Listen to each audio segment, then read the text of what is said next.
information about the budget last Wednesday before the Chancellors had spoken. I do want to take this opportunity to put on record this committee's thanks for his stewardship of the OBR over the last 5 years. In that time, of course, he was appointed during COVID. He also had to handle the challenges of the mini-budget, and we were very pleased to reappoint him to that position in May.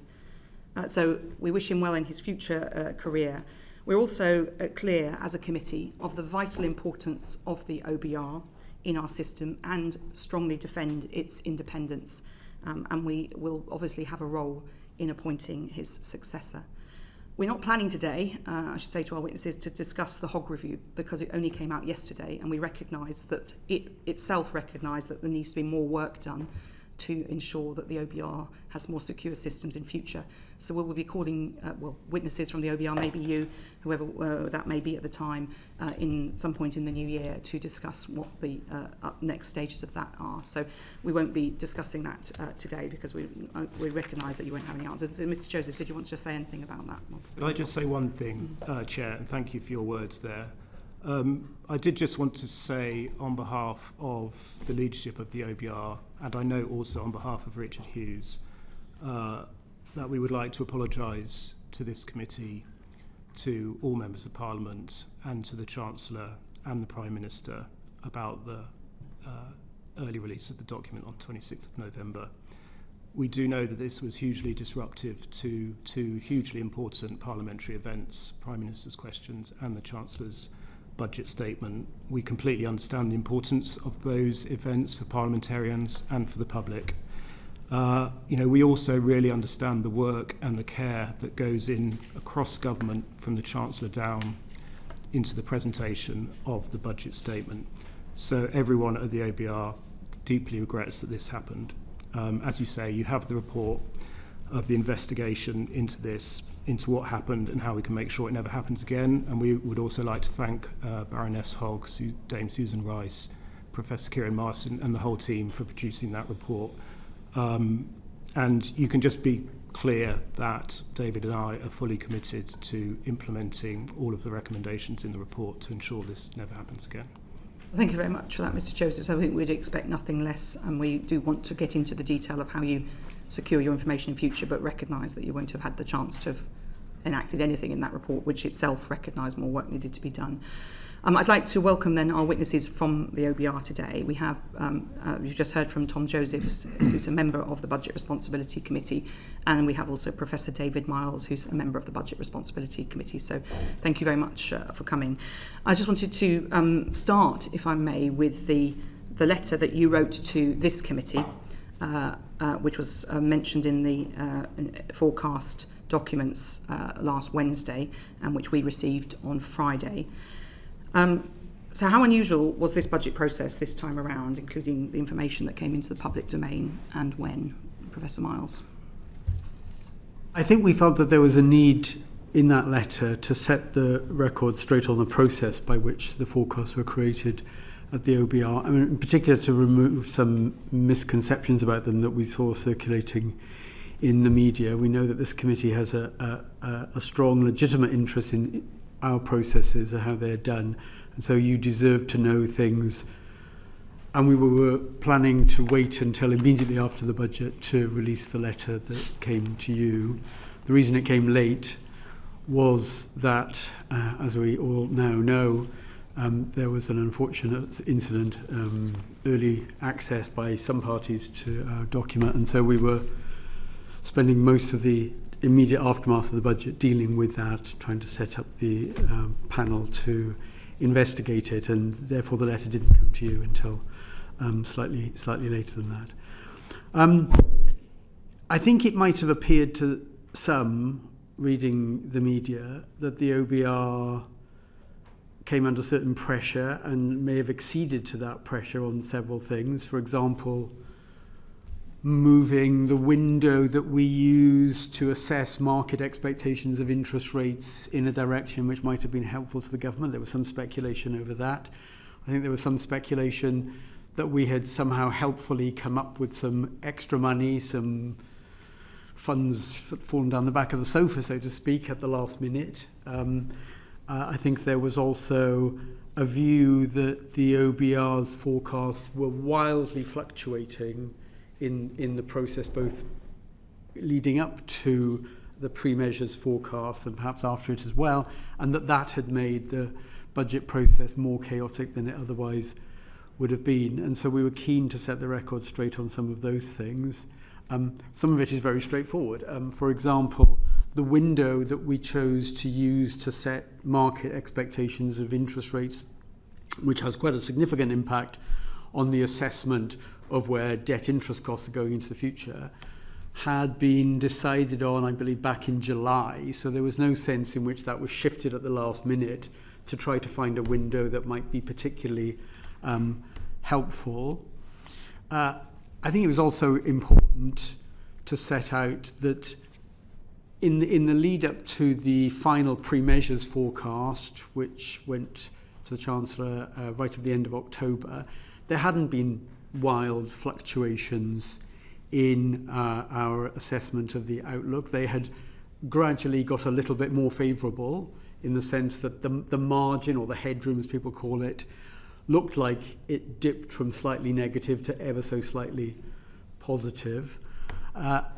But there were no wild fluctuations in those things. We've seen that obviously in the letter on the table, which I should say, of course, that information is in the EFO every year anyway, most of it. What was new in the letter that you sent us, just so people are clear? Yes, what was new in the letter, it's a matter of record in the EFO, as you're well aware, Chair, that we show what the pre-measures estimate of the so-called headroom is. What I'm saying is some of this information was not new, it's just put together in the letter. Quite so. What was new was just to show the preliminary forecasts that led up to that number. 1 and 2. Correct.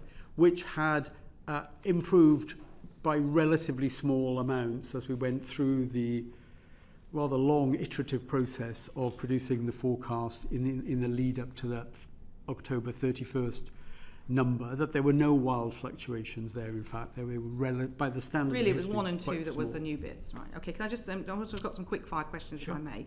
So, did you or anyone on the Budget Responsibility Committee complain to the Treasury about any leaks of information?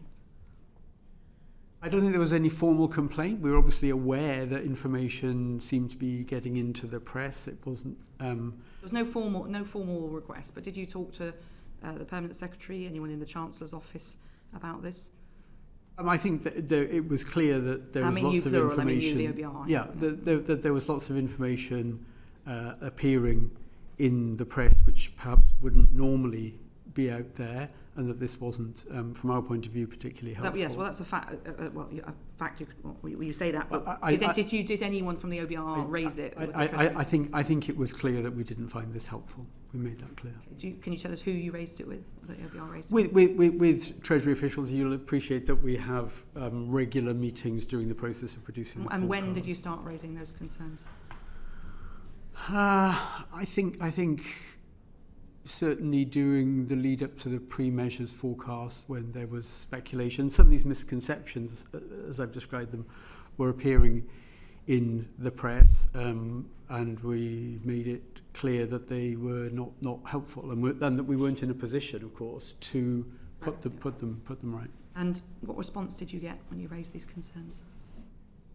I think there was a recognition that this wasn't terribly helpful as well. This is all very genteel. So you raised concerns generally with the Treasury? With Treasury officials, I should say. These meetings. So did you suspect then maybe where the leaks were coming from? It was very hard to say. I mean, are you aware that Treasury officials tried to do anything to put the word out to stop future leaks? I don't have any direct evidence of that. Okay. And when did you then decide to pull together the information and include the information about rounds 1 and 2 in a letter to the Treasury Select Committee? Because obviously this would have been published, or the EFA was published sometime before the budget, or finalised, the text would have been finalised. So you mean the letter that decide to write the letter? Yes. Yeah. I think from memory, we started producing a draft. Richard produced a draft. We looked at it and commented on it quite soon before the budget, maybe. I mean, it could have been in the final week or two. Okay, so not long before the EFO was, because the hard copy would have been published presumably 3 or 4 days before the budget itself. Yeah, I mean, very close to the budget and itself. when did you ask? When did you talk to the Treasury about publishing the letter? Because it's very clear the letter that that this is agreed with the Treasury that this letter. Yes, the letter was agreed with the Treasury, or the Treasury agreed that we should release the letter. Keen to do so in a way that didn't set a precedent that this would now happen routinely, that we would show many different rounds of forecasts, that we would not do that in general, but it was in the context of misconceptions that were out there, which was unusual and we hope will not happen again. So who at the Treasury agreed with the OBR that this letter should be published? I mean, my impression was Richard obviously was dealing directly with people in the Treasury about that. I think it certainly went to senior officials in the Treasury. As far as the permanent secretary, or yeah, John Josephs is nodding. Yeah, I believe so. Yeah, Richard talked about it with the permanent secretary. Okay. And did any members of the Budget Responsibility Committee or the committee as a whole consider commenting or correcting any information in the public domain in the run-up to the budget? You sort of touched on that. You said you can't comment, but did you consider breaking that normal practice? Not no. For the record, the witnesses are shaking their heads. And did the OBR undertake any leak inquiry in your own organisation to ensure that any of the leaks about the budget had not come from within the OBR? We made it very clear to everybody in the OBR right from the outset, and repeated it throughout the whole process, that we do not leak information about the budget process. And I don't think there's any evidence at all that happened. Okay, so you're absolutely confident it didn't come from you. You've talked about the concerns about the public debate in the run-up to the budget in general. Are you particularly concerned? I mean, some of this is market sensitive. There are issues about obviously a lot of politics swirling around. What were your major concerns about the information going into the public domain? I think that there were, as I said earlier, described as misconceptions. One, that the OBR itself was a source of difficulty by our forecast gyrating enormously in short periods of time, which, I mean, had it happened, would have made it a much more difficult process than it was. It was always going to be a difficult budget. That would have made it more difficult. I think we were particularly keen to make it clear that the specific decision on the window for the interest rates was not under pressure to somehow pick a particular period that was advantageous when gilt yields might have been unusually low.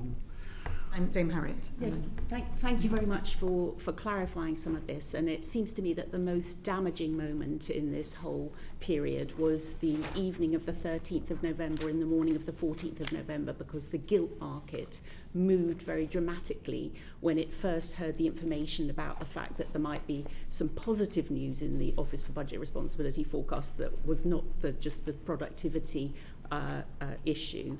And so it's helpful that you've clarified that the window wasn't during that period, but are you concerned that during the period until the Treasury clarified that there was some positive changes to the Office for Budget Responsibility forecast to the markets on the morning of the 14th of November, that there was a false market in gilt prices in the run-up to that moment? I think our concern was that there seemed to be a misconception that there'd somehow been some bad news. Now, I don't know quite where that... some good news, rather. And I'm not sure where that came from. I mean, it didn't exist. What had happened was that the forecast for headroom had gradually improved a little bit in the lead-up to the 31st of October, but we weren't aware of giving any extraordinarily good news after that. Potentially between the 31st of October, when you gave your final numbers, and that moment when it emanated from an organisation that you're saying is not the Office for Budget Responsibility, that there was some good news in your forecasts that would offset the productivity downgrade. Potentially during that 14-day window, there was a false market in gilt prices. Well, I'm not sure how much attention people were paying the market moved when the information was confirmed to the markets. via I don't Bloomberg. think there was a particular concern in the OBR that there'd been overt market manipulation so that people would be misled about the state of the finances. The fact that that there was a story that the news was slightly better seemed in part to be a reflection of an earlier perception that the inflation outlook was a bit stronger and wages were a bit stronger. And it was true that that was the case. But most of that, in our forecast, most of that had already been factored in by October the 31st. Now, whether or not there was a kind of delayed response to that in the wider world is a bit difficult to judge for me. Sorry to keep pushing on this, but Yeah. I think it is an important point. If the Chancellor says one thing on the 4th of November about the bad news in the Office for Budget Responsibility forecast, but does not mention some of the offsetting good news, potentially during that window, maybe starting on the 4th of November, but certainly she had the information from the 31st of October until the Treasury clarified things on the 14th of November in a way that moved the gilt market. There must have been a false market in gilts, mustn't there, Professor Miles? My interpretation was, and others might interpret differently, that the Chancellor was saying that this was a very difficult budget and very difficult choices needed to be made. And I don't think that that was in itself inconsistent with the final pre-measures assessment we'd been made, which although it showed a very small positive amount of so-called headroom, it was wafer thin. I think I described it afterwards in an interview immediately after the budget as a sliver. The fact that it was a positive number, we're very keen to be clear on this now, did not in any way suggest that the OBR assessment was that the fiscal outlook was problem-free and that there was no case for a substantial tightening in fiscal policy. In part, may I briefly explain why? The plus £4 billion number hadn't taken account of something that we absolutely were going to take account of, and it was well known in government that we were, which was the reversal in some of the welfare decisions, the decision to not cancel the winter fuel payment to pensioners, and the reversal on the PIP measures and other sickness benefits. That was always going to count as a post measures because it had come after the March statement, and that was going to make the fiscal position of the order of £7 billion worth just in itself, and that furthermore, the government, I think, had been pretty clear that they agreed with us that £10 billion of headroom was wafer thin anyway. Since it was inevitable that would turn other things equal into a negative number, and that was known on the 31st when they got the pre-measures forecast, if the government had decided that it wanted to build up the headroom to a much larger number, even than the 10 billion, it was clear from our numbers that that would mean other things equal, that they had to find through a fiscal tightening of the order of £20 billion or more fiscal tightening. My point, Professor Miles, if I may, for the last question, between the time when we were told by the Chancellor of the bad news and the moment on the 14th of November when the Treasury had to clarify to the gilt market because they reacted so badly that there was good news in the Office for Budget Responsibility forecasts, the impression that was created was a false one, wasn't it? Well, it's certainly true that there wasn't any immediately good bit of news in that particular window. Yes, it was I don't think it was misleading for the, if I may, my own view, I don't think it was misleading for the Chancellor to say that the fiscal position was very challenging at the beginning of that week. Whether a message was then put out to say, well, it's less challenging by the end of the week, I don't know, and I don't know where that message would have come from. It certainly didn't reflect anything that was news from the OBR being fed into the government. Are you saying that the Treasury briefing that good news received from the OBR had driven the decision to reverse income tax, a proposed income tax? I honestly couldn't tell you what drove that decision. Bobby Dean, MP. Thank you, Chair. I think the critical piece of information everyone focused on in your letter was that final pre-measures estimate and the date that it was released. And you've helpfully clarified to the Chair already that that's actually published in EFO every time. Yes, correct. Correct. And so we were always going to find out that piece of information eventually. True. But you see that the unusual step was to publish the prior forecasts. Correct. And you feel a need to protect them in the future. Can you explain why? Because I don't think it's helpful for the wider world to be, being fed information week by week, which is happening as we iterate toward a forecast. But at the publication of the EFO, you already tell us the dates.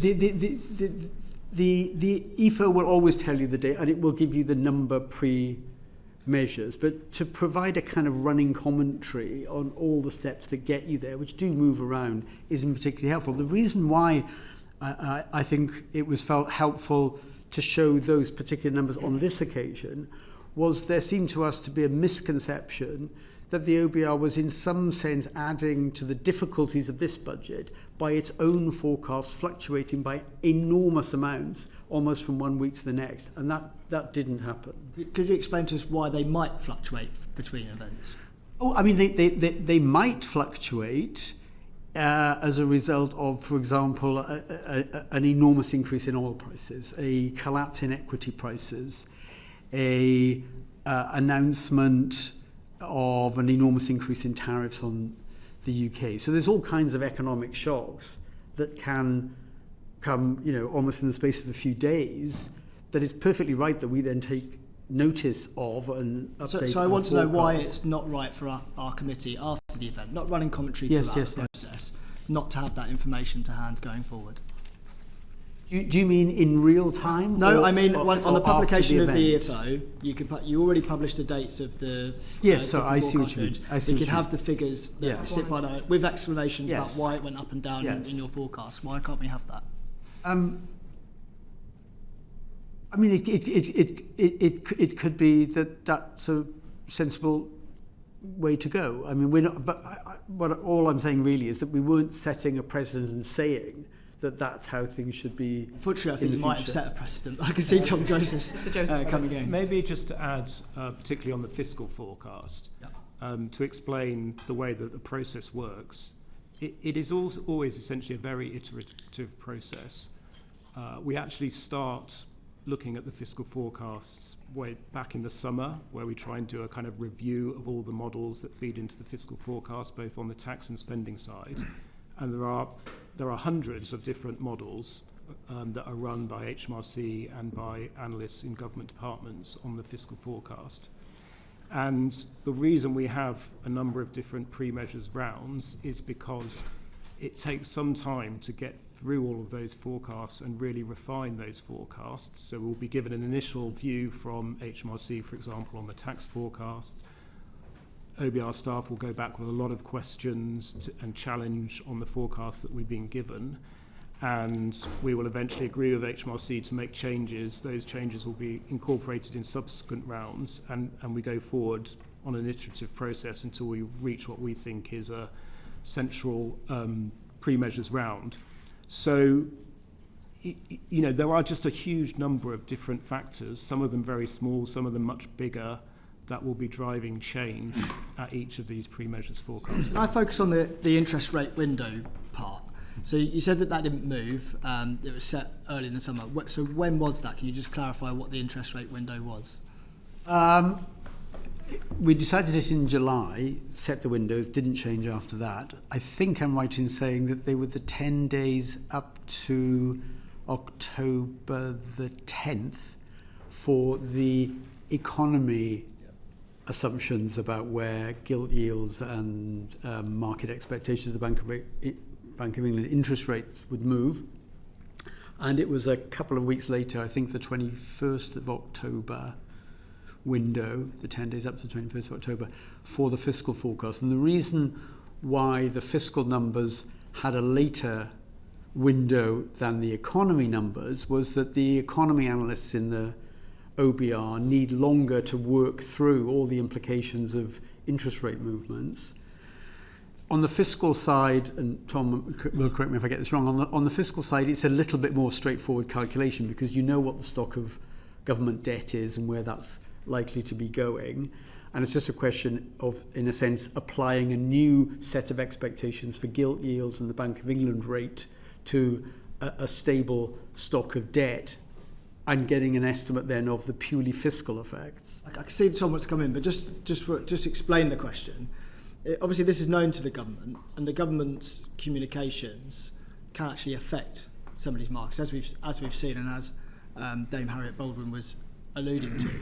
Do you fear that at any point during the cycle that the government communications could end up affecting the end OBR figures? Well, they'd have had to be very clever and work out, what kind of information to give on which particular days to try and manipulate the yields in a particular direction. And I'd be surprised if people thought that could be successfully done, even if they had a mind to try and do it. Mr. Josephs. Just wanted to add one thing, which is why we chose to take this later window for the fiscal forecast. And that was because we have agreed with the Treasury that we would close our pre-measures forecast earlier than has been the case in the past, to allow the Treasury more time to finalise their policy package. But because we were therefore closing the pre-measures forecast earlier, we had some concerns that would mean that the window we were taking for interest rates would be out of date, essentially. So that is why we decided this time to take that later window for the fiscal forecast for interest rates. As David said, we agreed that early in the process. We communicated it to the Treasury in September. So it could have gone either way, if you like. At this event, it turned out to be slightly favourable to the Treasury, but that was obviously not necessarily going to be the case. Final question, if I may. Professor Miles, you spoke about how the news story broke that there'd been some change to the OBR forecast, and it was around about the time that it was widely reported that the income tax rate proposal had been dropped. Is the real reasons for the letter that you as an institution felt like you were being used as a political tool in the discussion? I think it was more that there were misconceptions out there that were wrong and actually damaging to the OBR, that we had exceeded to pressure at certain points, for example, on the window, that we had helpfully found some money at the last minute, that our forecasts were all over the shop and were just making it chaotic for the government and making decisions. I think it was more these things were both wrong and damaging to the OBR and to the process. Thank you very much. John Gane, MP. Professor Miles, do you think the scene setter that the Chancellor held in number 11 and the wide understanding that meant income tax was going up was a reasonable response to the final measures 4.2 billion that you'd handed over 4 or 5 days before? I think the 4.2 billion number, a positive number, so that the central guess as to where the margin would be 4 years down the road was by a tiny margin, just the right side of zero, was actually not a number, at the risk of repeating myself, was not a number that we in the OBR in any way wanted to be interpreted as this is very, very good news, there is no hole to fill, as people were saying. Do you think it was sufficiently bad news to justify the way it was presented on the 4th of November? Well, I think it posed a significant fiscal challenge to a government that wanted to increase the headroom, and I think it was pretty clear. That wasn't the justification given on that occasion, was it? Well, I can't remember the Chancellor's words. I think she didn't talk about headroom, did she? Well, I think the message was more, but the Chancellor will speak for herself, of course. I thought the message was more, this is a very challenging fiscal position, and all I am saying is that a number that was plus 4 billion in the pre-measures forecast is not inconsistent with the statement, the sentiment that this is a very challenging fiscal position. Because in order to get from there, given that it was going to go from plus 4 to something like minus 3, definitely, because we already knew that we had to take into account the reversals that had happened on winter fuel payments and PIP. It was definitely going to go from plus 4 to minus 3, just holding everything else constant. But there's a difference, surely, I mean, I understand your characterisation of the bits that were missed out of the 4.2 billion. Yeah. But there's a big difference, surely, between saying we need to have some headroom to make up some extra headroom because 10 was too thin, and increasing taxes by 26 billion for many welfare measures. Well, I think the arithmetic. I'm not in a position to speculate on what message was the government was trying to get across and how that might have changed. I can just talk you through the arithmetic. I mean, if you start out with +3, you know it's going to go to -4. Sorry, +4 goes to -3. Yeah. And you said, how much do you then need in fiscal tightening to get back to the 10 billion which had been there in March? You need 13 billion pounds of fiscal tightening. If you thought, and clearly it was our judgment in the OBR that this was a reasonable assessment, that 10 billion was itself actually a very small number given the uncertainty, and you thought you were trying to get to 20 rather than 10, instead of needing 13 billion pounds of fiscal tightening, you would need 23 billion pounds of fiscal tightening. That's quite a challenge, and therefore the message you think that it was difficult was not inconsistent with the +4 number. I'm saying no more than that. Right, okay, so can I just go back to the letter? When did the OBR decide they were going to signify in the EFO they were going to write a letter? I mean, maybe Tom can help me. It was about a week before the budget. My recollection was that it was quite close to the budget. What was the sort of event that sort of precipitated that decision? Because you've clearly seen weeks and months of characterisation of the OBR's position in the media, presumably from leaks, which I think you've alluded to. What was it that actually finally made that happen, and something that hadn't happened before? Well, I think it was this. I mean, we were reading stories in the press. Everybody could see them about OBRs come up with some favours to the government. It was under pressure. It acceded to them. It moved the windows. And a different range of stories, the OBRs all over the place. The OBR is the source of the difficulties in finalising the budget. I mean, all of that just kept carrying on.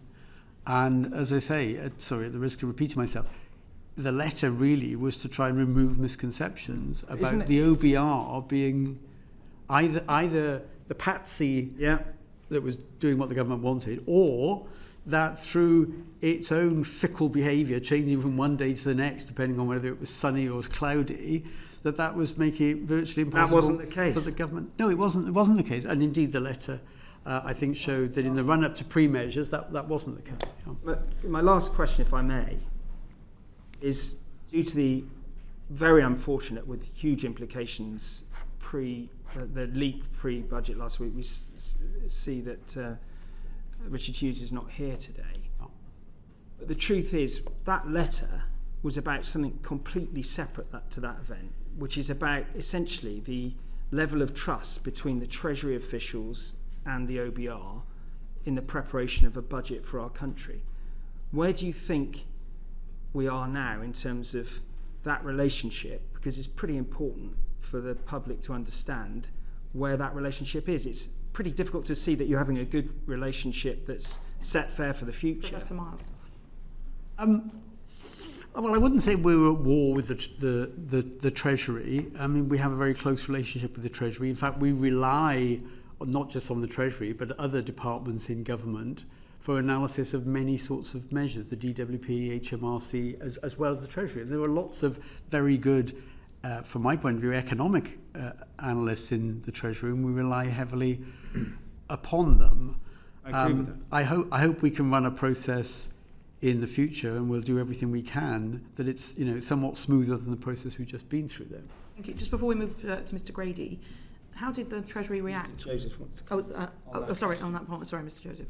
Well, I was just going to add on this point that it is the nature of our role as essentially a watchdog to have a kind of, you might call, creative tension with the Treasury. We are not doing our job if we are not having disagreements with the Treasury on analysis, if we're taking different judgments from the Treasury, and which in many cases they will disagree with. And so that is always part of the process. I think we have over time built up a way of doing that. while also having the sort of positive relationship you need to have in order to produce a budget together. So we can combine being It was tough. rather different this time, though, Mr. Joseph. I think we combine being tough in the messages we give and not pulling our punches with being able to work with the Treasury constructively. And, we will be very much looking to do that in the future. Can I just ask, just find on the letter before I pass to Mr. John Grady, how did the Treasury act when they heard you were sending the letter? So you talked to them about it, and it's clear in the letter that you had discussed it with them. Yeah, we discussed it with them, and as it says in the letter, they did agree that it should be sent. Were they cock a hoop about that? Or? Well, you'll have to ask them about that. I think. Okay. They agreed to send it. Did you have to do any sort of deal that you didn't go out publicly during the process, or would you have even considered going out publicly during the process? I mean, absolutely not. No okay. deals. Thank you. That's just for clarity. Thank you, John Grady MP. Professor Miles, you've explained that the leaks and endless speculation about this budget, which seems to have been a lot greater than any budget I remember, is not helpful, and you've focused, I think, in particular on confidence in the process and confidence in the OBR, with different views being cast on the OBR. But there's a real world out there of businesses and consumers who also have to deal with this endless speculation. What quickly, because we need to move on from leaks, quickly, this endless speculation, leaks, all the rest of it, is that damaging to the economy and damaging to businesses and consumers as an economist? Well, I think uncertainty generally is not helpful for most economic decisions. People will postpone decisions. They may decide to hold off on investments, and removing uncertainty on the whole is a good thing. Of course, it was inevitable, given the date of the budget was where it was, that uncertainty would last for some months in the lead up to that. That was almost inevitable. But it may well have been exacerbated by leaks which, some days seem to be suggesting one thing and the next day something different. And I don't think that kind of helped. So damage growth, all other things being equal, even in a small sense? Yeah, I mean, I think it's a bit hard to quantify, because even in the absence of any story speculating about this measure and that measure, I think it was pretty clear that the budget was going to be a difficult one, and that because of what had happened in the economy and because the headroom had been very small before, it was quite likely that there would need to be tax increases. So it wasn't as if there was an absence of bad news in some sense coming down the road, but I think it was exacerbated in its effect on uncertainty by stories about, well, it could be that measure, it could be this measure. I don't think that helped. Thank you. Thank you. Bobby Dean MP. Thank you. So in the previous budgetary process in the spring, we obviously had the late adjustment to welfare policy scoring, and it seems to have prompted a change this time round with the movement towards one assessment of the performance against fiscal rules with two forecasts. Can you explain to me what the impact of this decision will be? Perhaps you. So this is the Chancellor's announcement that at the spring forecast there will not be an official assessment against the fiscal rules, and that is designed to support the Chancellor's aim of just having a single fiscal event. So we will change some of the presentation in our report to reflect that. We will continue to very transparently produce a full economic and fiscal forecast over 5 years, which will include forecasts for all of the fiscal aggregates, and that will include those aggregates that the government currently targets in its fiscal rules. But we will not produce a formal assessment, if you like, a sort of yes or no, as to whether the government is achieving its fiscal rules, and will therefore make some changes in the presentation of the current chapter in the report, which is basically focused on that question of whether the government... Will you come to that figure internally but not publish it? Well, so we will publish, as I say, all of the information on the public finances, including forecasts for... My question is, will you determine the figure but just not put it in the EFO this time? Well, the number for the current balance will be in the EFO, the number for public sector net financial liabilities, so the two measures will both be in the book, but there will not be a formal assessment of whether or not the government is meeting this targets. But the numbers will be there. So ordinarily, as you know, the Treasury Committee has the OBR and we have economists in before we have the Chancellor in. Will the economists be able to tell us the answer? Yeah. Yes. Yes. So in reality, you're not making a formal assessment, but we're still going to have that assessment. The speculation will remain the same. The reaction to that figure will probably remain the same. Well, the numbers will be there. I think what we will try and do in the report is provide some more context, because we'll have a bit more space and time to be able to do that, to explain some of the kind of uncertainties around those numbers and some of the risks ahead of the autumn budget, which is when the formal assessment of the rules will take place. I think the idea here, which is actually a sort of model that is followed in many countries actually, is that the spring forecast would be more of a kind of preliminary view, set the grounds for the government to think about its policy settings ahead of the autumn budget when they make their final policy decisions and the formal assessment against the rules is made. So I think we would aim to use the spring forecast document to try and provide more of that context, risks, uncertainties ahead of the autumn. So I understand the sentiment. I know that the IMF kind of made recommendations to this effect and they want to sort of de-emphasise the concept of headroom in public debate. But I guess the reality is, if they're seen to be off track and there is no repair made in that spring statement, the market's going to react accordingly, aren't they?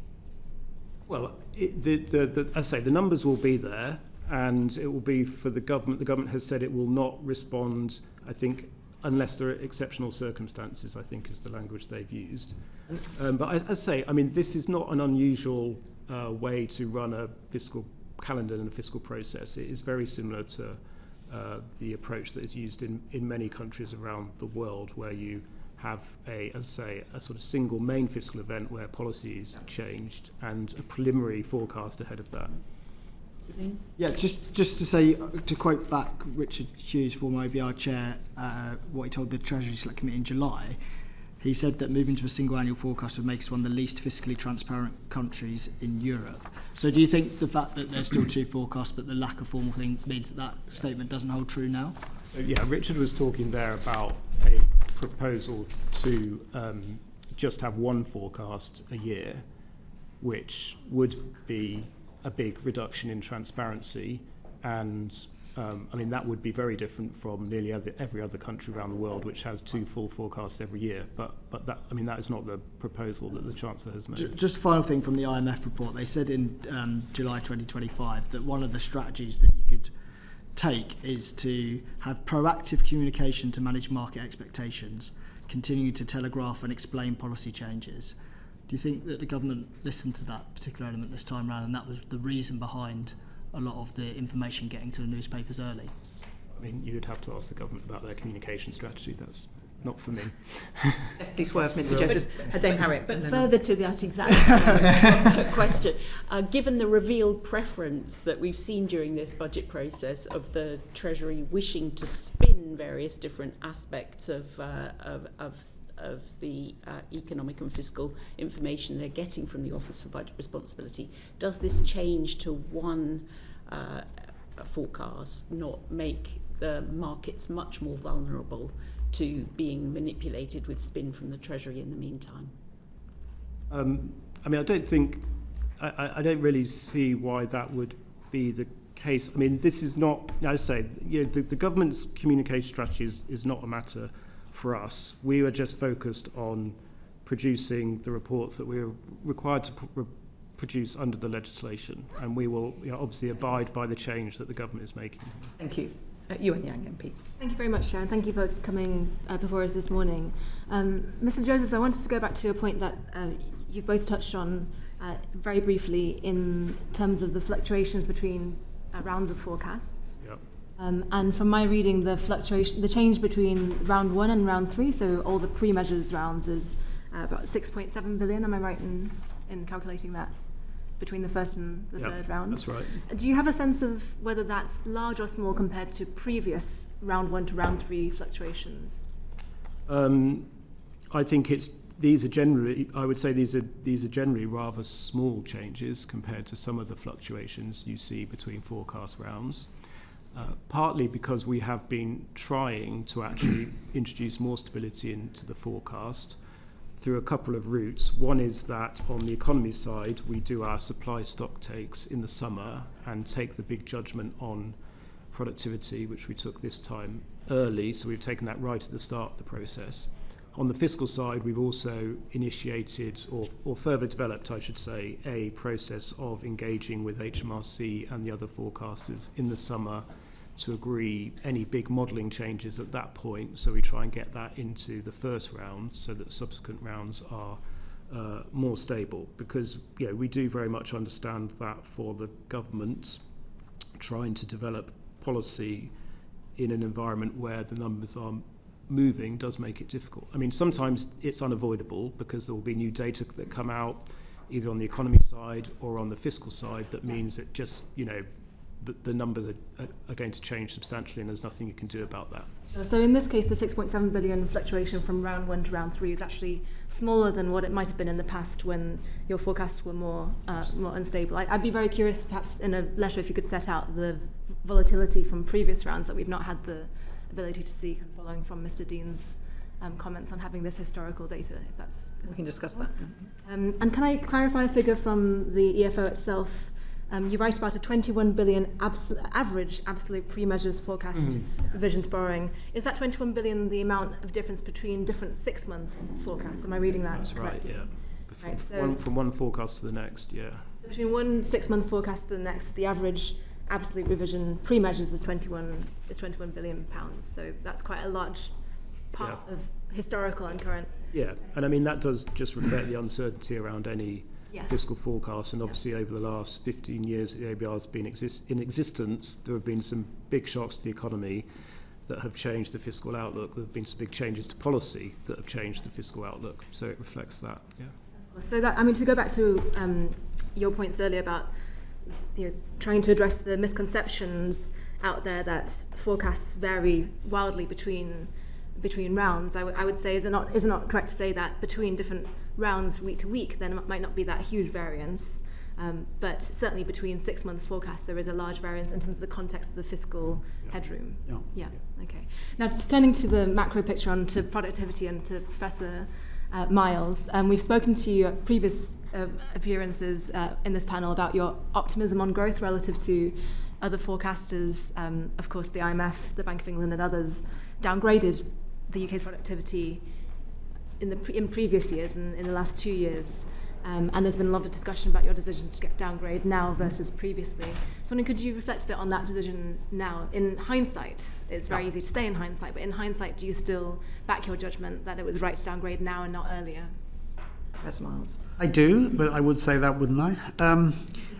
I think what we're trying to do, well, I know what we're trying to do, is to form an assessment of the underlying trend rate of growth of productivity. And underlying trend rate of growth of productivity is not something you can just look at the measured productivity as the ONS produces it and say, it's doing that, therefore the trend is this. And the reason is, I mean, as well as problems that have been particularly acute in recent years with measuring labour input, but setting that to one side, there are periods when there are major shocks to an economy, and COVID and the energy price shocks after the Russian invasion of Ukraine were 2 examples, COVID in particular, which generate huge fluctuations in measured productivity, sometimes huge reductions and then a bounce back, which actually tell you nothing about the trend rate of growth of productivity. So I think to try and reach a judgment, let's say a year ago, 2 years ago, when we were still quite close to the after effects, first of COVID and then of the energy price increase, would I think have been very difficult, because you'd be trying through a sort of fog of noise in the actual measured productivity, trying to infer something about the trend path that it might follow in the future. So it seemed to us that until you had left enough time to have gone past the aftermath of this temporary huge shock, particularly of COVID, but also with the energy price increase, with enormous increases in energy prices in 2022. Those increases in energy prices had, to a very large extent, been reversed, and in some sense gone away, by early 2023. Early 2023, mid-2023, was then, 3 years on from COVID's most dramatic impacts, which were in the middle of 2020. And so the view we took was that really, in order to not be influenced in the wrong direction by the aftermath of these big shocks, you'd have to wait for some of the dust on that to settle. By the middle of this year, 2025, we'd had about 2 years of what I would think of as data on productivity, which was unlikely to be seriously affected by those earlier shocks, and from which you could then make a judgment about whether there was going to be a bounce back to a upward sloping trajectory or not. And it turned out that although different measures show different things, none of the measures of productivity growth over the last 2 years or so, sadly, showed much higher productivity growth than they had in earlier periods after the financial crisis. And that, amongst some other things which I can describe in a moment, led to the view that we had been too optimistic in thinking that we would get a bounce back from those big shocks. In the lead up to those shocks, COVID in particular, in the period between about 2015 and 2019, productivity growth did seem to be rising a bit. And it looked like it might be on a trajectory that would get back to what was our immediate pre-COVID estimate of trend productivity growth. But that didn't seem to be showing up in the 2 years when, as I say, the dust had settled after COVID and the energy price shock. That's a long-winded explanation as to why I think we would have been jumping the gun and a bit too trigger-happy to reach this judgment, let's say, in 2023 or 2024. Thank you. Sure. And I appreciate there's something to be said for letting the dust settle. Yeah. How was this decision made institutionally? Was there a discussion, for example, among, I think you have around a dozen, is that right, economists working in the OBR? Was that a discussion? Was there a discussion on the committee between the three members of the committee? Yes, absolutely. So to cut a long story short, I mean, we had 3 or 4 very good OBR economists working on pretty much nothing but this, looking at a range of different evidence from long periods back in history, from the most recent period, thinking about the effects of AI and how that might boost productivity in the future, trying to factor in the more recent negative impacts of tariffs on the UK and in general sort of deglobalization amongst trade across the world. We also drew on thoughts from, we have an advisory panel which is made up of academic economists, city economists, the leading think tanks, the IFS, the National Institute, and research institutes and the Resolution Foundation, all of whom have done very good work on productivity. We also had quite detailed discussions with Treasury economists who had themselves done very good work on productivity. And I mean, I had one-to-one conversations with probably 2 of the real experts on UK productivity, one of who was John Ranrinan, who was sitting in the Treasury, the other, one of my colleagues from Imperial College, Jonathan Haskell. So that process proceeded, you know, from the spring right through to the summer, and we sort of reached our preliminary judgment in the August, which actually then subsequently didn't change on what we were going to do. So you have many conversations with both your 3 or 4 internal economists as well as all the external economists you mentioned, and having spent a lot of time among academic economists, I know that we're prone to disagree about many things. Yeah. Ultimately, institutionally, is it down to you to make that decision? And it's you alone, as opposed to any other member of the Budget Responsibility Committee? Well, I take the lead on economic analysis, so it was perhaps likely that my colleagues would look to me to reach my own judgment first, but then to assess whether or not they agreed with it or thought it was still too optimistic, had become too pessimistic. So I think it was a decision of the Budget Responsibility Committee, but given that it was about an economic issue, and my role is to be in some sense the lead on economic issues, they kind of I suppose I got a bit more weight than the others in the decision. But ultimately, it was a collective decision of the three of us, now two of us. Does it tend to be on the committee that, for example, Mr. Josephs being the fiscal go-to gets the say over fiscal issues, that you get the say over macro issues? You kind of each keep to your own. I wouldn't areas, say. Sorry, I'm sorry to cut. Apologies. I wouldn't say, you get to say in the sense that, this is my judgment. I'm not interested in what you other two think, and Tom doesn't do that on the fiscal side. Tom knows much more about the fiscal issues and the complexities of the UK accounting for, government spending here and what's on and off balance sheet. So I listen to him with interest and I learn a lot. Maybe he knows a bit about economics from me. I'm not sure that's true, actually. I mean, just to add, all of the discussions that David went through there in terms of the discussions with staff on the productivity judgment externals, I was pretty much fully involved in all of that, as was Richard Hughes. And as David says, although he leads on macro, when it comes to making decisions, we basically do that by consensus. The three of you make a consensus decision. Okay, that's really helpful to know. And just one small point on productivity, and you mentioned the view that, Professor Miles, you mentioned the view that you've been too optimistic. There's this animal that's been invoked by journalists to describe this feature, the productivity porcupine, which, as you know, has spikes above it but not below it, meaning that productivity has only been revised downwards, and that you've been too optimistic, not just in this one instance, but over time. How do you respond to that criticism? Well, I think what's happened over really the period since the financial crisis is there's been a collection of very big shocks, which have all turned out to be negative. The financial crisis itself, the financial system came close, as we all remember, I think, to complete meltdown. The banking system simply stopped working. That is a huge negative effect on output. It didn't have such a big effect on employment. Huge slump in productivity and quite a lasting recession after that. I don't think that's actually an awful lot to do with trend productivity judgments into the future. But it would certainly mean that any forecast made just before the financial crisis looks ludicrously optimistic. Thank you very much. Same with COVID, to some extent the same with the energy price shock. Thank you very much. Chris Coughlin, MP. Thank you, Chair. Professor Miles, we've spoken about the difficulty for the government of numbers moving rapidly.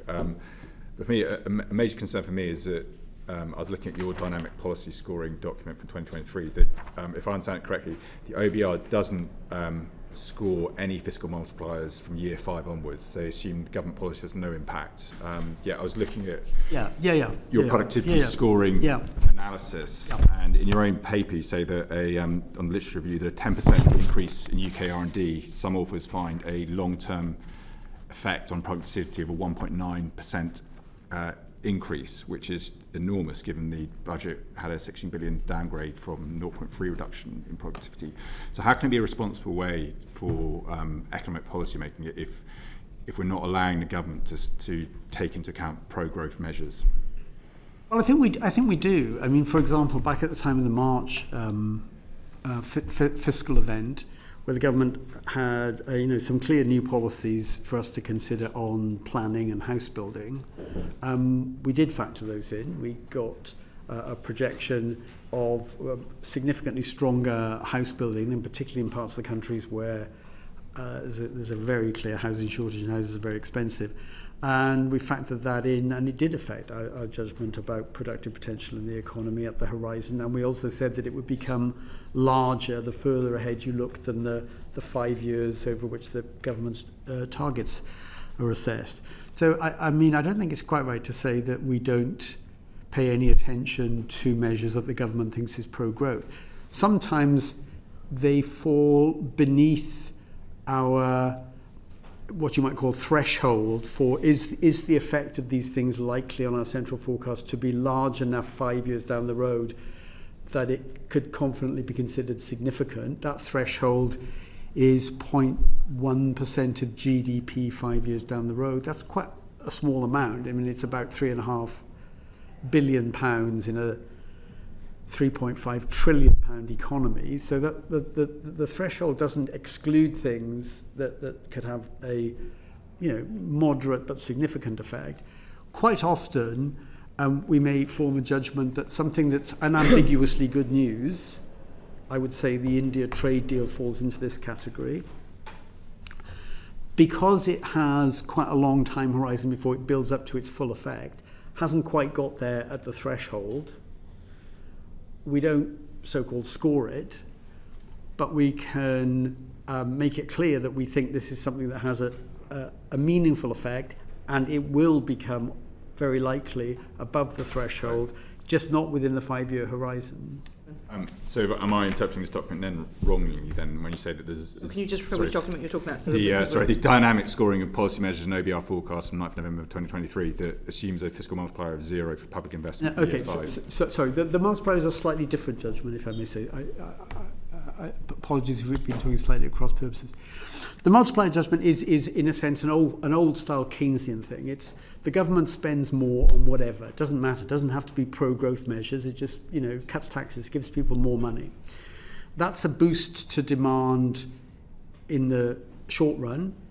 And our judgment is that boost to demand nearly always has a positive effect on output in the short run. It may have no impact on what we call the underlying potential productiveness of the economy.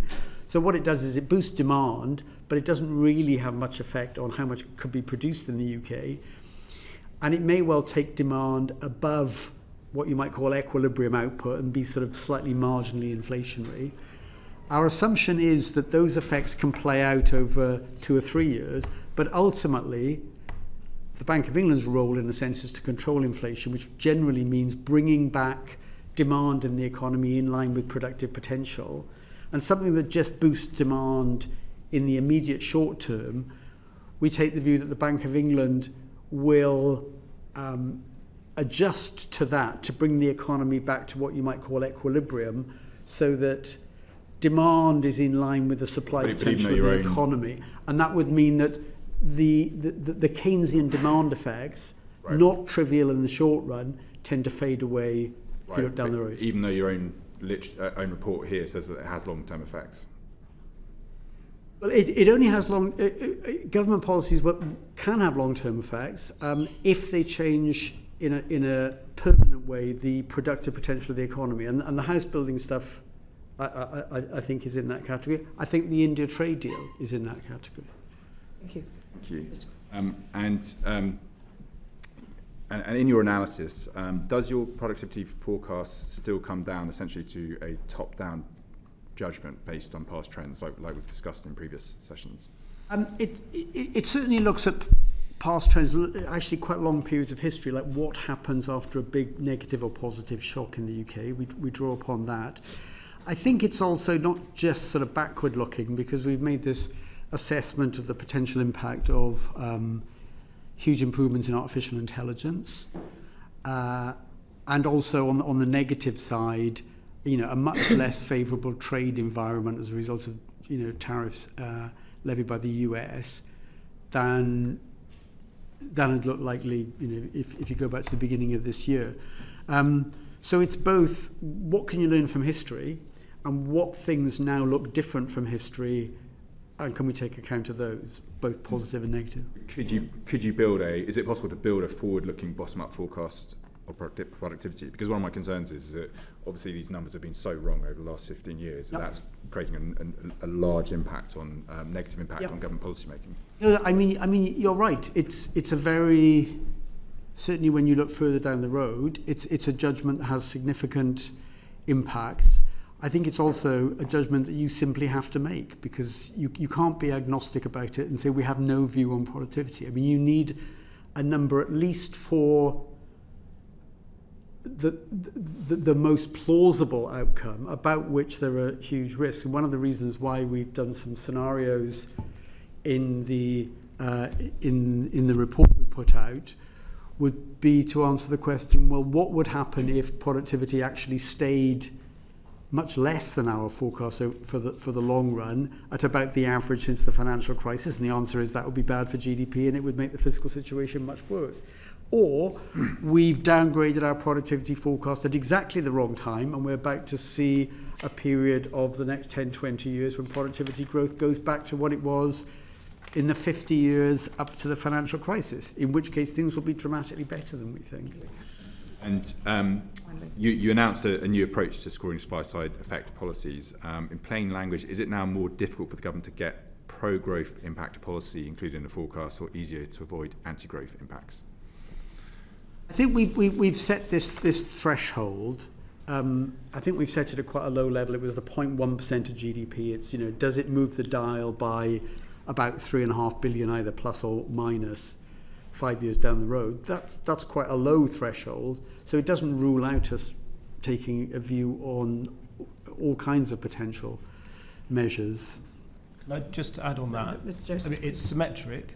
So I think going to your question, it would apply to both policies that are positive for growth and policies that are negative for growth.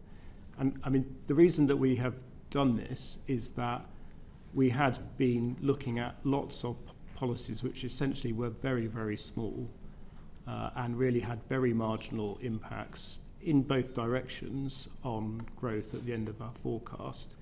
And we found ourselves making, essentially very small and uncertain adjustments to what is already a very uncertain view of productivity in 5 years' time. And therefore, we thought it made sense to be more transparent and more clear about what we mean by significance, which is why we introduced that threshold. Thank you very much. Bobby Dean, MP. Thank you, Chair. The panel's already explained how the pre-measures forecast of 4 billion being the surplus isn't necessarily positive news for the country, but it could have been much worse if it wasn't for the growth in labour income. So could you explain to us what that was driven by, and how much of a surprise would that have actually been when you got to that stage? I'll talk about just very quickly the economics and then how it feeds into the fiscal projections. I mean, it just looked like wage settlements this year, as we progressed through the year, had been turning out higher than we thought. I mean, it looks like wage settlements have still been running not far off 5%, even though the labour market has been weakening a bit and vacancies have come down, and indeed very recently unemployment has edged up a bit. So it was a surprise that wage settlements seem to be hanging in at that level, and it looks like, looking at expectations of companies as to what settlements will be next year, that they'll also be a bit higher than we thought back in March. So that was the wage element of it. On the inflation front, a little bit the same story, that the inflation numbers through the course of this year have been coming in a bit stronger. So we've increased our assessment of inflation for next year by about 0.5%. We've increased our forecast about hourly earnings by a bit more than that. Both of those things, particularly in an environment where you've got ongoing threshold freezes on income tax, just bringing a lot of money. Well, just to add on that, it is the case at the moment that, well, it's particularly the case at the moment that the receipts forecast is particularly sensitive to changes in inflation and nominal earnings because of the personal tax threshold freezes, which just means that for a given increase in inflation and earnings, you get a bigger boost to the receipts forecast than is the case if those thresholds were rising in line with CPI. There were also some other changes within the receipts forecast around the composition of growth, which is skewed more to consumption rather than to investment, which is also fiscally favourable because essentially consumption is taxed at a much higher effective tax rate than investment. In fact, investment has a negative effective tax rate because of capital allowances. And there are a few other factors within the receipts forecast that pushed it up, but alongside the change to earnings and inflation. My follow-up question is, clearly this was positive news from the Chancellor's perspective of trying to meet her fiscal rules, but some have reported this as positive news for the economy overall. There was good news in there. To what extent are these factors good news? And particularly because I'm thinking about the fiscal drag element, how it's going to reduce people's disposable income, might have an impact on consumption. Inflation, obviously, we're actually trying to drive downwards at the moment, not least because of the impact on interest rates and other things. So though this might have helped the Chancellor meet her fiscal rules on this occasion, is this actually good news for the economy overall? I think if it was just inflation being higher and nominal wages higher, but not in real terms, just they would grow a bit more simply to keep up with inflation, that in itself is neither good news nor bad news. It's kind of neutral in a way. Of course, what it does is with the frozen thresholds, it actually effectively increases the tax rate on incomes because people will get pushed into higher bands. So if that's all that happened, it's really a way of just extracting more tax and not increasing the wealth of the country. One thing to add also is we're just talking about the receipts side. So higher inflation and earnings does also mean higher welfare costs through benefit uprating.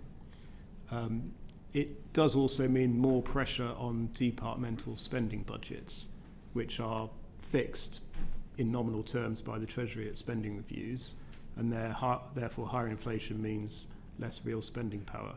That doesn't have a fiscal effect, if you like, unless the government adjusts those nominal totals, but it does have an effect on real spending power in the public sector. We could see the real effect of this perhaps in future fiscal events. Thank you very much for now, Mr. Dean. Luke Murphy, MP. Thank you, Chair.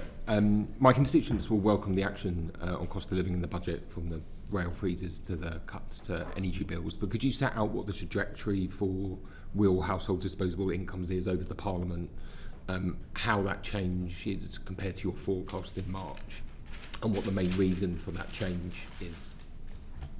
Unfortunately, it's a bit less optimistic, and it's lower growth in real. If you take real household disposable income per person, seems to me the best measure, because it adjusts for population, it's in real terms, and it adjusts for taxes being taken off people. So if you wanted a sort of single number, real household disposable income per person seems a good one to me. It's a bit stronger this year than we thought, largely on the back of wage settlements being a bit stronger.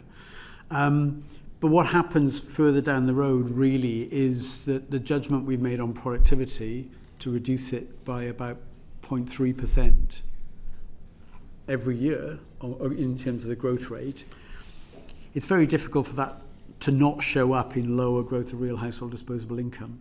And so looking beyond this year, the growth in real household disposable income is around about 0.3 of 1%. Now, in the longer term history of the UK, certainly over the last 100 years, that's a very low number. But I think it's almost inevitable when, first of all, there's a significant fiscal tightening, and secondly, a judgment that we made, a difficult judgment, that the rate of growth of real productive potential in the economy is a bit lower. Just on the measure, the RHDI, is it the most accurate measure of living standard? I ask because it includes imputed rents, it's gross of housing costs. Yeah, wouldn't a measure net of housing costs be more accurate? The imputed rents thing can seem a bit weird. That why would you? I think just anyone watching just want to explain what imputed rents are. Yes, sorry, I'm sorry. We all know, but imputed rents is the valuation placed on the services that people get from owning their own home and, in a sense, not having to pay rent. In one sense, that is a real source of income, that if people just decided, you'd pay rent to your neighbour and they'd pay rent to you, that would show up as rent and that would be income and it would show up in GDP. So just because people own their house doesn't mean that the services they get are any different. So the idea, which I think has some merit to it economically, is that you count the so-called imputed income that people get from the rental services of a house, and the only reason they don't pay rent on it is they actually own it themselves. Including housing costs? Why would you include housing costs in it? Isn't a measure that doesn't that exclude? No, I don't think housing costs would. Yeah, I'm not quite sure that there's an obvious offset there. I mean, the real income from imputed income is a real thing. So, for example, if interest rates went up and people had to pay more on their mortgage, I mean, in some sense, that's a transfer. if you think about a bank or a building society that's getting deposits from UK households, interest rates go up. It's kind of a transfer from those who've got a mortgage to those who've got savings in the bank. That's distributional, but it doesn't affect the average level of real income in the country. So I think that's more a distributional thing. But I think your question is more subtle than that, but I need to think about it. Maybe we could follow up. Okay, maybe we could. Can I just quickly turn to migration data, because the latest data is much lower than you forecast. Yeah. And I just wondered what the fiscal implications of that are. Professor Miles. I think it depends very much, and I don't know quite what the composition is of the people coming to the country more recently. It depends very much on who's coming. You know, are they people who come predominantly, they're going to work, they'll earn average incomes in the UK, maybe higher than average incomes in the UK, they'll become taxpayers very quickly. That, in the short run anyway, is positive. Those people, even if they have dependents, the dependents won't be eligible for welfare payments for some time. So the short run impact, if the great majority of people coming into the country is positive, and if those numbers go in the other direction and come down, and there's far fewer of those people coming in, then, you know, in the short run, it's fiscally less favourable. Of course, what may have happened, and I haven't looked in detail at the very latest numbers, which only came out a few days ago, I think, it depends very much on the composition. So you could have a reduction in the number, but an increase in the proportion of people who are directly going to be working, and far fewer dependents, and maybe far fewer students who are not going to be generating any taxable income. So it depends on two things very much, I think, not just the absolute number of net migration. It's what kind of people are coming, what proportion of them are working, generating tax, what proportion of them are not. It also depends in the longer run about how long they stay, because after a certain period, they will generally become eligible for welfare payments, and if they stay long enough, they'll ultimately be paid pensions. Do you have all the necessary data in order to make that assessment based on? I think we do on the very latest numbers, which, if I'm right, came out just within the last few days. The 204,000 number, which I think was much lower. I mean, I should say on the back of it that our forecasts have consistently been for a very sharp drop in net migration during the course of this year. We've come, and our forecasts were that you would dip below the Office for National Statistics estimate they made a little while ago about what the likely longer-term number of net migrants entering the country is. So we already thought we'd dip sharply beneath that. It's happened a bit more quickly than we thought. We thought it would happen during the course of next year, I think, and it's already happened in the numbers. Harriet.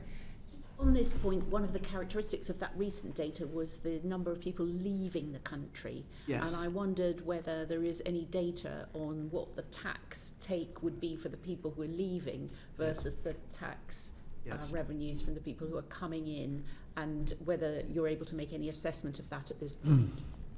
I mean, you're right. That's very important for thinking about the net fiscal impact. I have not seen yet, maybe Tom has, I have not seen yet a breakdown of the very large number of people leaving to know, how many of them were taxpayers, what were their average incomes. You need to know. Is that something that you've asked for, Mr. Josephs? So we haven't, I don't think we have seen that data, so we would have, that is something we would have to look at for our next forecast. So it is possible you'll look at that for your next forecast. Yeah, thank you. John Grady, MP. Thank you very much, Dame Meg. So I welcome the much higher headroom, but commentators point out that it's based on quite significant backloading. So savings of 24 billion in the final 2 years. Much of the tax is forecast to arrive almost 3 quarters after April 2029. We've also got the transfer of SEND provision from local government to central government. That's 6 billion or so. And defence spending is planned to increase, and there's a real question about, the level of threat versus defence spending. So against all of that, perhaps start with Mr. Josephs to give Professor Miles a rest. How confident are you that the target of a balanced budget on current account will be achieved in 29-30? Yeah, thank you. So, a few points there. So, in terms of the target itself, as you say, the Chancellor's increased the headroom against that target quite significantly compared to the past. So 22 billion is almost double what it was in the past, and as we were discussing earlier, it's kind of roughly equal to the average change in our forecast from event to event. It is important to underline that is a central forecast, so the risks are in both directions, both upside and downside risks.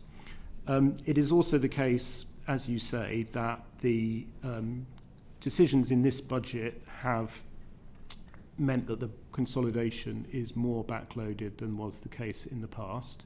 So policy decisions in this budget actually increase borrowing in the short term and only decrease borrowing right at the end, and therefore the kind of profile for the fall in borrowing and the fall in current budget has been pushed back. And yeah, there are a number of significant risks around that, a number of which we discuss in the report. You've mentioned a couple on public spending, and there is the commitment on defence. That commitment the government has actually funded in the spending review period through a reduction in the development budget, but the ambition to go even further beyond the spending review period and meet the 3.5% target in the 2030s is clearly a significant pressure. We estimate that reaching that target in today's money is about 35 billion. But I mean, that is further off. I think that's 2035 by memory. You also mentioned the send pressure, which is a very significant one, more in the medium term. And the government has said, so that's spending on special education needs and disabilities, which has built up to become a very big pressure on local authority spending. And the government has said that from 2028-29, they will essentially fund all of that spending from within central government expenditure. But they haven't at the current time explained how that will be funded within the current envelope, so we've flagged that as a risk. Just reflecting on the OBR since it came into being, in fact we've had several elections. The latest we can have an election is mid-August 2029, so that year, the year before it, is when one would expect an election. So all this is backloaded into years of higher political risk. So against that background, coming back to my original question, perhaps for Professor Miles this time, given we've got an election, in your experience, do governments cut expenditure and raise taxes in election years? I'm sure they don't want to. But then again, sometimes governments do things that are unpopular, and it turns out to be, quite popular that people like their realism about what they've done. Are you confident? I mean, are you confident, Professor Miles? How confident are you that these backloaded events will take place and will hit this headroom and this balanced current account? Well, I think it depends on how determined the government is to stick to the plans to try and you're both doing very well at not target. Giving me much by way of confidence. Maybe it's a question we can ask. So I can come back to someone else. But just maybe last question. We're talking, and we've been talking since the OBR came into being, about forecasts of meeting a current account surplus, paying down for national debt. And this is a serious issue because of the amount we pay on debt interest and resilience if we have future shocks, etc. Yes. So it's not just an academic topic. Certainly not. But we never actually seem to repay any debt. It seems to get bigger all the time. So we talk about forecasts. Are we reaching a point where we need to move beyond forecasts and actually we just need to start seeing actual repayments and debts rather than forecasting the future? I mean, you're right that for many years now, the trajectory of government debt has been up and up and up. Yeah. And one thing you know for sure is that debt relative to GDP simply can't carry on doing that. I mean, ultimately, it will become unsustainable. And in our report that we sort of put out in the summer every year, which takes a much longer horizon, we show some pictures which in some sense are very frightening, because they say that on current policies, on current tax policies and spending, if they just continue into the future, the stock of debt relative to GDP will rise inexorably and get to a level that clearly is unsustainable within a few decades down the road. So at some point, there needs to be a really sustained effort, not just to have the stock of debt rise and rise and rise and rise and rise and then just turn down ever so slightly 5 years down the road, but something much more significant than that. Otherwise, the thing will become unaffordable, unsustainable. Can I just add one thing on that? I mean, a related point is the path of borrowing, which you were asking about earlier. And it is the case that essentially since the pandemic was over, borrowing in the UK has been basically stuck at around 5% of GDP. And successive governments have had plans to, similar to the ones you'll see in the report today, to have borrowing falling over the medium term.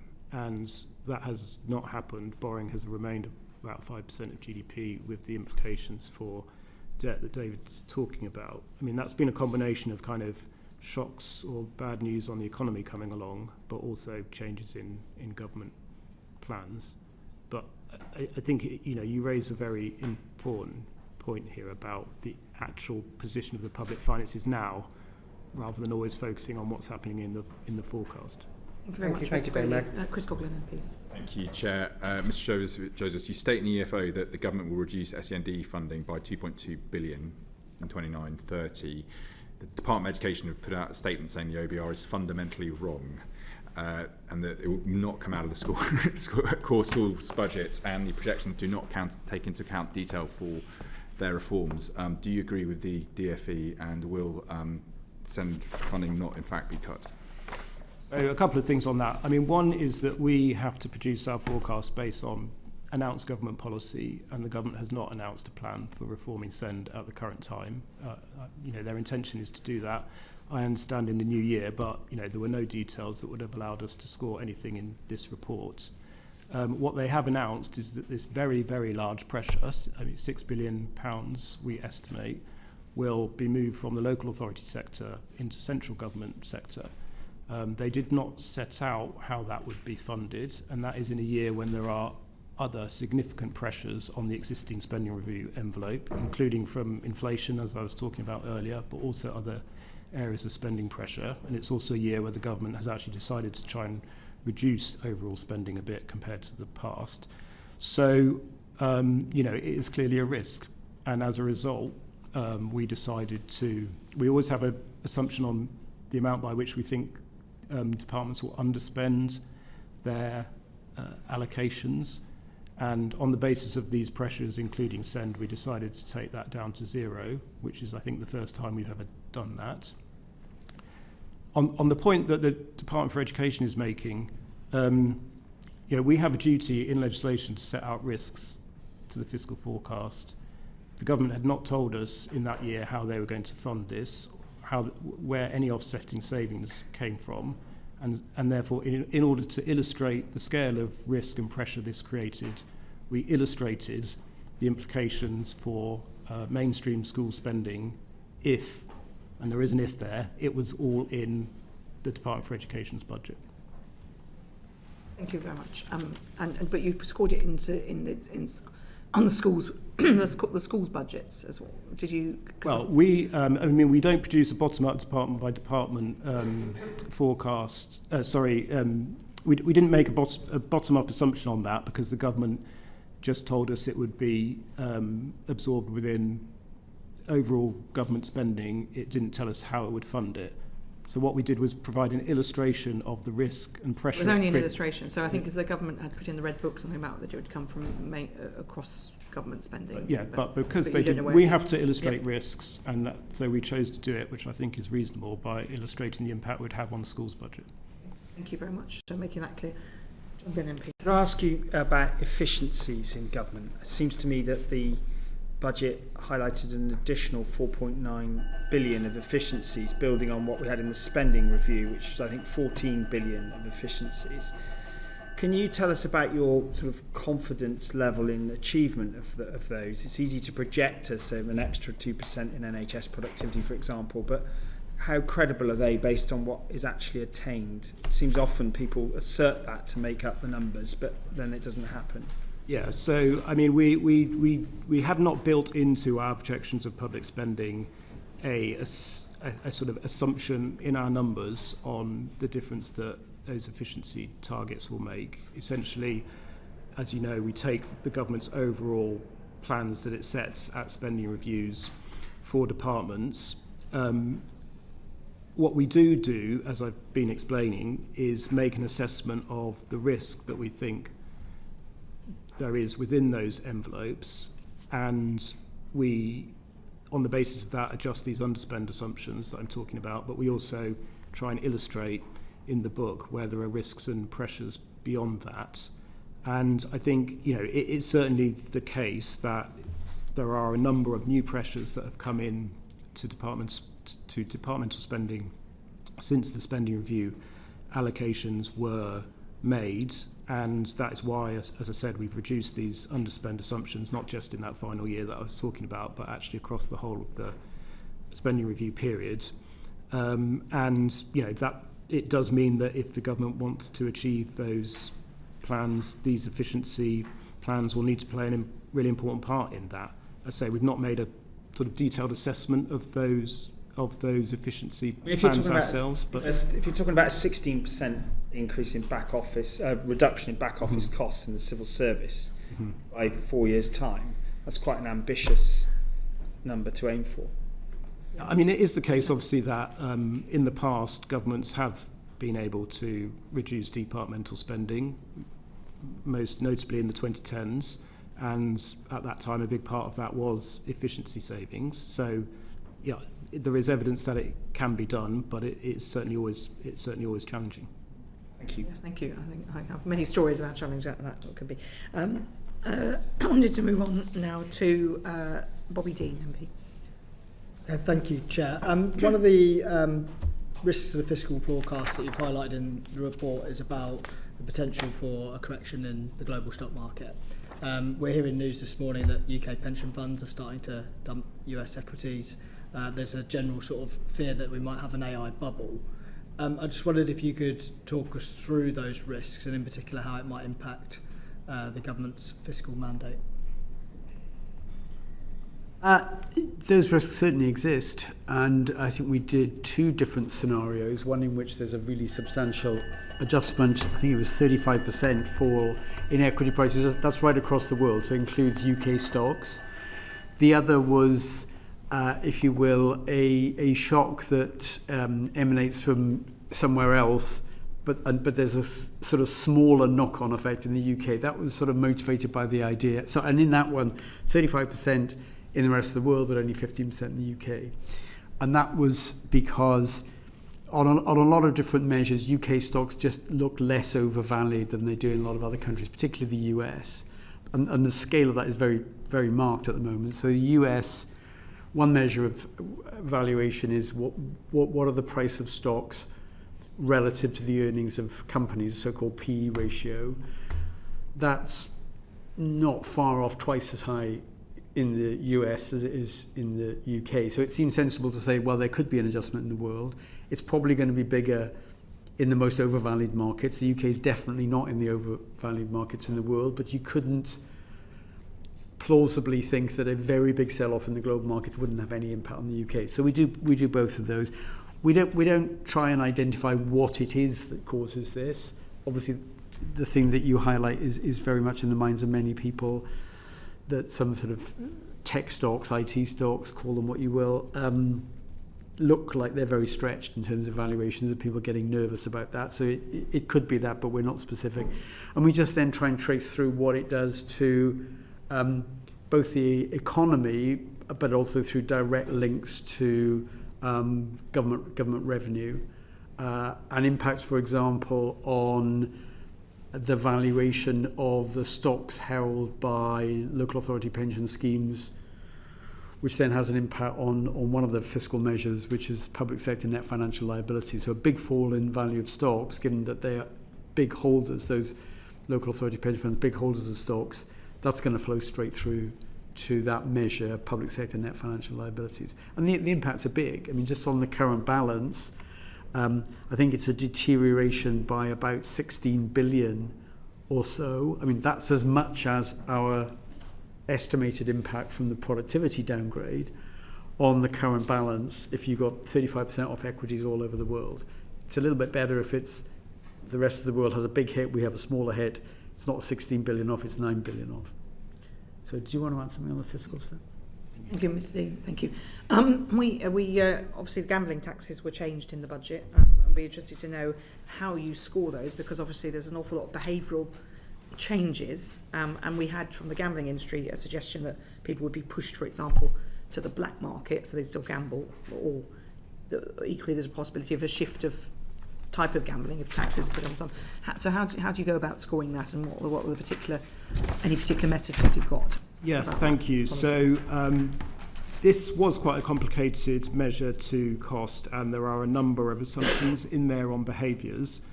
And the changes create quite a number of different rates across different forms. It is. So there's across different forms of gambling, which we also had to consider the impact of that on behaviour. I mean, essentially the main behaviours that we assumed, and this was based on studies that HMRC has done in the past, but also updated looking at international examples of where gambling tax has changed recently, of which there are quite a few examples, is, I mean, I guess the big one is that operators will pass on a lot of the cost of the tax increase to their customers, and that would lead to a reduction in demand, which reduces the yield from the measure by a reasonable amount. That does build in some behaviour of people moving into the illicit market. I mean, the evidence we had from those other countries that have introduced reforms recently is that that is not huge. They didn't see huge evidence that has happened, especially if you have a well-regulated gambling market as we do here. That the opportunities to do that are relatively limited, and generally, people don't want to do that if they can because of the obvious risks involved. And then we did also have an assumption that there would be some substitution between the different forms of gambling, reflecting the fact that you do now have some quite wide differentials between the tax applied on what are essentially quite closely related forms of gambling. And we also made an assumption that the operators would, over time, be able to adjust their sort of product offering to essentially kind of maximise profits and kind of minimise the tax. So you mean, perhaps from what you're saying, so the online gambling, which this committee put a report about, online gaming, which we felt caused more harm, and therefore that we urged the government to look at differentiation. You think that the offer you've factored in that they might try and encourage some of those people to go, for example, to a betting shop or the races or a casino, and is that really realistic? How? Yes, so I should say it's a relatively small effect, but we do think it is likely over time that there would be some of that behaviour would take place. Very difficult to score, though.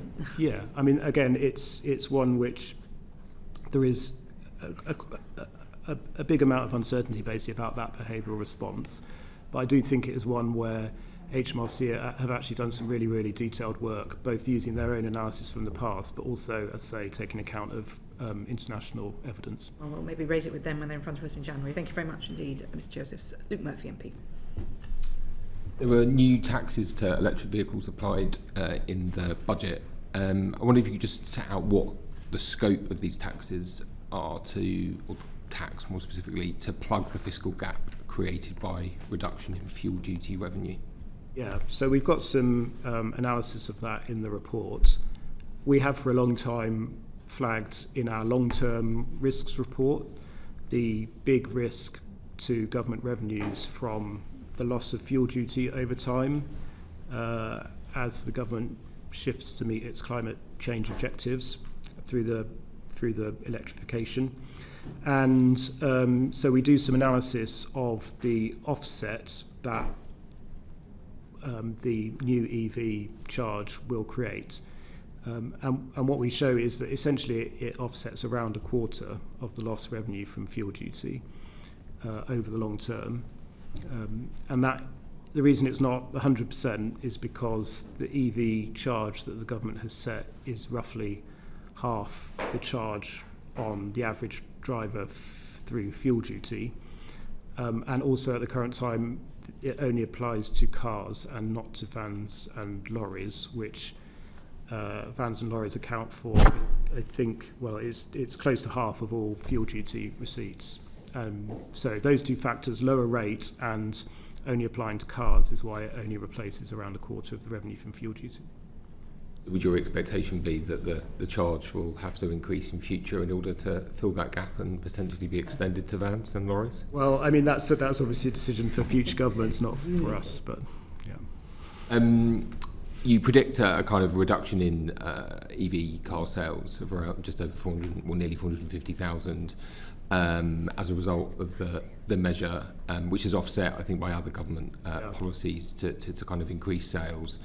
I just wonder whether that reduction in sales could be bigger than envisaged. How confident are you around the modelling of the impact of the policy change? Well, again, it's quite an uncertain behavioural response, and there are quite a lot of moving parts there. There's the actual new charge on electric vehicles and the impact that has on purchasing decisions on electric vehicles.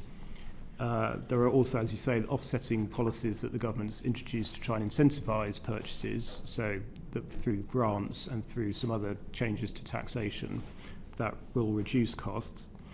And then there is also the interaction with the electric vehicle mandate, which, as you know, mandates manufacturers have to sell a rising proportion of their vehicles as electric vehicles. And so essentially the interaction of all of those moving parts leads us to this judgment that overall, on a net basis, sales of EVs will be about 100,000 lower than they otherwise would. But I definitely would say it's, that is very dependent on assumptions you make, both on the manufacturer's responses and also customers' responses. There's significant risks around the figure. So there's definitely risk around that. On fuel duty, the budget states that from April 2027 the government will uprate fuel duty by RPI. But as we know, fuel duty rates have been frozen for 15 years. How much headroom would the government lose if it did not go ahead with that fuel duty uprating by RPI? Yeah, so I think this is now the 16th consecutive time that those rates have not changed. The cumulative cost of that since 2010 we estimate is about 120 billion. 120 billion cumulative cost since 2010. I think in this forecast, if those rates were not uprated, it would cost about 3.5 billion a year. And say fuel duty weren't uprated, does that have a potential impact on demand of EVs, and do you model that?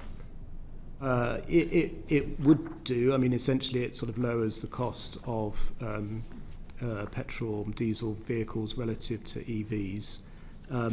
Again, the modelling that I was describing earlier on electric vehicles, we have to base on current government policy, so it will have been based on the assumption that those RPI increases happen. That number on EV forecast could change in the negative if government weren't to freeze RPI. Well, weren't to freeze fuel duty, sorry. Yes, but there is, as I say, there's also the interaction with the mandate. So manufacturers still have to sell a certain proportion of their vehicles as electric vehicles. So again, there would be a response Lots of moving to parts. that from manufacturers. Yeah. Thank you. Thank you very much, Mr. Murphy. Yuan Yang MP. Yes, there are several increases on the effective rate of tax from income flowing from wealth in the last budget, and in particular on the effective rate of tax on dividends. And I see that in your behavioural effect, you find that over the 5-year forecast period, there's the effect of people changing their behaviour in response to that tax increase goes down to zero. Was that a surprising find, and would you have found a zero impact on behaviour if that increase had been larger than 2 percentage points? Mr. Joseph. Specifically on the increase to dividends? On dividends, yeah. Yeah, I mean, I think that reflects the fact that it was a relatively small increase. It applies just to basic and higher rate taxpayers and not to additional rate taxpayers. and I think it is the case that actually quite a lot of the dividend taxes will be paid by additional rate taxpayers. So yeah, essentially that's why there was not a huge point. Thank you very much indeed. Harry Baldwin. Thank you very much, Chair, and I'm going to try and elicit some yes-no answers out of you, because you've obviously covered a lot of ground so far, and I think there are a few last topics where I'd just like to get a yes-no from you. First of all, the Chancellor has told us repeatedly about the importance of growth. In aggregate, did the measures announced in this week's budget improve growth in the UK? That's a yes-no answer, please. No, but can I just say why? Yes. No, in the sense that we didn't judge that the positive effects outweigh the negative effects. I think it's in some ways not surprising that the answer is no, because if you're going to take the tax take out of GDP higher again, which happens to the highest level certainly since the Second World War, possibly for a much longer period, it's very difficult to raise taxes without affecting incentives to save, to work, to invest, to become an entrepreneur, to stay in the UK. It's very difficult to do that without having some negative effects. We judged that those negative effects, at least over a 5-year horizon, were not large enough to actually give a negative impact of the budget, but neither did any positive effects more than outweigh them. In short, higher taxes mean lower growth, is what I heard. Very difficult to increase the tax take without having effects on incentives. Yeah. Okay, another quick one for trying for a yes/no. In aggregate, did the measures in this week's budget improve productivity in the UK, Mr. Josephs? Well, again, yes, no. Well, I think it's difficult. I think we need to get a little bit maybe more reflective. Again, I think the answer is the same answer that David just gave, which is no, but there is a reason why, which is that we have introduced this new significance threshold, so we only incorporate the impact of policies on productivity if they go above or below our 0.1 threshold, and in this budget there weren't any policies in lots either of small, direction. The smorgasbord meant that it's harder to score. So it didn't increase growth, it didn't change productivity of the UK economy. Specifically on NHS productivity, because it's such a big line item in the budget, the spending on the NHS. In previous reports, you've told us that NHS productivity has not yet returned to pre-pandemic levels. Is that still the case? Can I have a yes/no on that? I mean, I'm afraid I don't have an answer to that, because that is not a number we've included in the book this time. I know there have been some recent data releases on that, but sorry, I can't give you an answer. I need to chip in that my local hospital, Homerton, has increased productivity by 11.3% year on year. So there are bits of the NHS that are doing very well. Very good. If I may, I've got a couple more. On the Employment Rights Bill, is it my understanding you have not yet incorporated any impact of the Employment Rights Bill in your forecast? Yes. Okay. And then finally, on a point that we were talking about earlier, the net migration mix, we heard that you don't have a lot of information yet on that. You also told us in your report last year at the budget that the measures that the Chancellor put in place then around the non-domiciled regime were highly uncertain. And I think in this year's report you've said that you've no reason to change that. There's been a lot of anecdote obviously out there about rich people fleeing the country, but is there any sort of fact-based information that would change any of your information?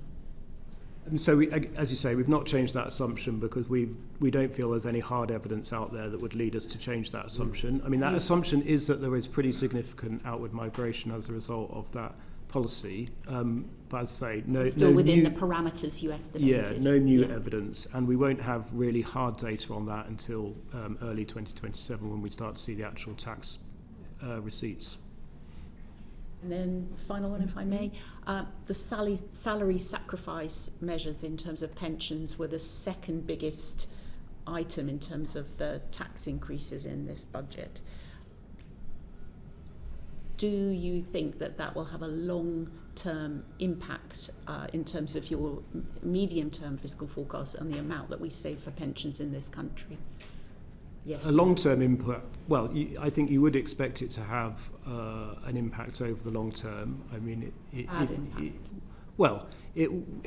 does reduce the tax benefits of the salary sacrifice route to pension saving, and over the long term, therefore, you may expect lower pension savings than you otherwise would have done. I mean, there are obviously lots of other routes through which people can get the tax benefits of salary of saving into a pension, and we do, and the costing assumes that people will move into other routes.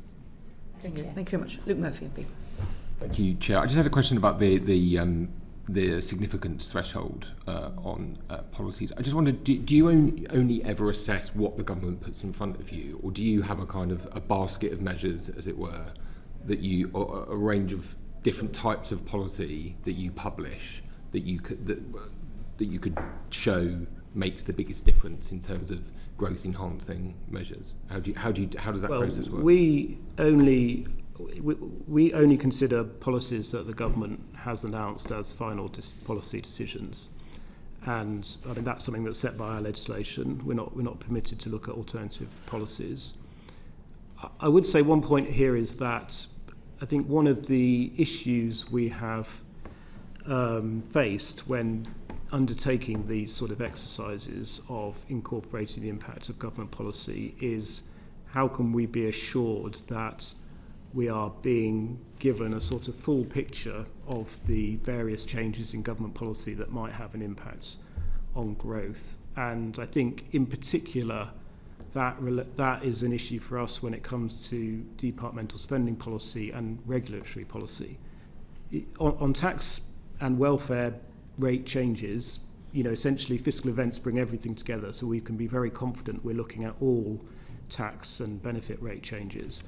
When it comes to departmental spending, for example, we might be told by the government that a department is introducing a new spending policy that's going to have a positive impact on growth. It is very difficult for us to look through everything else that department is doing and judge whether other things that department might be doing might be having a offsetting effect on growth. So that's one of the reasons we've introduced this significance threshold, and we've also been clearer on another one of our thresholds, which is we call additionality, which is essentially saying, can we be sure that this new policy is having an impact on growth which is clearly over and above previous government efforts and is not being offset by other policy changes. I appreciate you only assess the policies the government puts in front of you, but I guess to ask the question slightly differently, do you have a typology of policy measures that shows how you assess different types of policies with it in-house? And yes. Is that something that you is that something that you publish?